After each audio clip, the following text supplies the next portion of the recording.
Job chapter 8. Then Bildad the Shuhite replied, How long will you say such things? Your words are a blustering wind. Does God pervert justice? Does the Almighty pervert what is right? When your children sinned against him, he gave them over to the penalty of their sin. But if you will seek God earnestly and plead with the Almighty, if you are pure and upright, even now, he will rouse himself on your behalf and restore you to your prosperous state. Your beginnings will seem humble, so prosperous will your future be. Ask the former generations and find out what their ancestors learned. For we were born only yesterday and know nothing, and our days on earth are but a shadow. Will they not instruct you and tell you? Will they not bring forth words from their understanding? Can papyrus grow tall where there is no marsh? Can reeds thrive without water? While still growing and uncut, they wither more quickly than grass. Such is the destiny of all who forget God.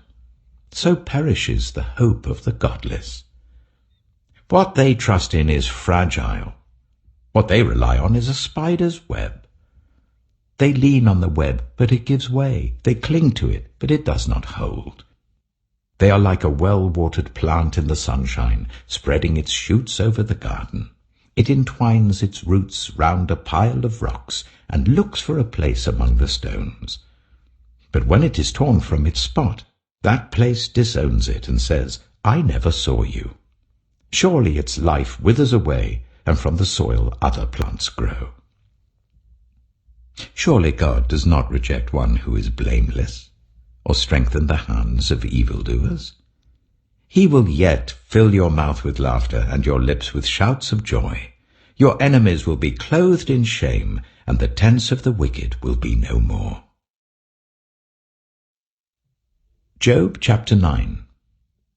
Then Job replied, Indeed, I know that this is true. But how can mere mortals prove their innocence before God? Though they wished to dispute with him, they could not answer him one sin 1,000 times. His wisdom is profound, his power is vast. Who has resisted him and come out unscathed? He moves mountains without their knowing it and overturns them in his anger. He shakes the earth from its place and makes its pillars tremble. He speaks to the sun, and it does not shine. He seals off the light of the stars. He alone stretches out the heavens and treads on the waves of the sea. He is the maker of the Bear and Orion, the Pleiades and the constellations of the south. He performs wonders that cannot be fathomed, miracles that cannot be counted. When he passes me, I cannot see him. When he goes by, I cannot perceive him. If he snatches away, who can stop him? Who can say to him, What are you doing? God does not restrain his anger. Even the cohorts of Rahab cowered at his feet. How then can I dispute with him? How can I find words to argue with him? Though I were innocent, I could not answer him. I could only plead with my judge for mercy. Even if I summoned him and he responded, I do not believe he would give me a hearing. He would crush me with a storm and multiply my wounds for no reason. He would not let me catch my breath, but would overwhelm me with misery. If it is a matter of strength, he is mighty. And if it is a matter of justice, who can challenge him? Even if I were innocent, my mouth would condemn me. If I were blameless, it would pronounce me guilty. Although I am blameless, I have no concern for myself. I despise my own life. It is all the same. That is why I say, he destroys both the blameless and the wicked. When a scourge brings sudden death, he mocks the despair of the innocent. When a land falls into the hands of the wicked, he blindfolds its judges. If it is not he, then who is it? My days are swifter than a runner. They fly away without a glimpse of joy. They skim past like boats of papyrus, like eagles swooping down on their prey. If I say, I will forget my complaint. I will change my expression and smile. I still dread all my sufferings, for I know you will not hold me innocent. Since I am already found guilty, why should I struggle in vain? Even if I washed myself with soap and my hands with cleansing powder, you would plunge me into a slime pit so that even my clothes would detest me. He is not a mere mortal like me, that I might answer him, that we might confront each other in court. If only there was someone to mediate between us, someone to bring us together, someone to remove God's rod from me, so that his terror would frighten me no more. Then I would speak up without fear of him. But as it now stands with me, I cannot.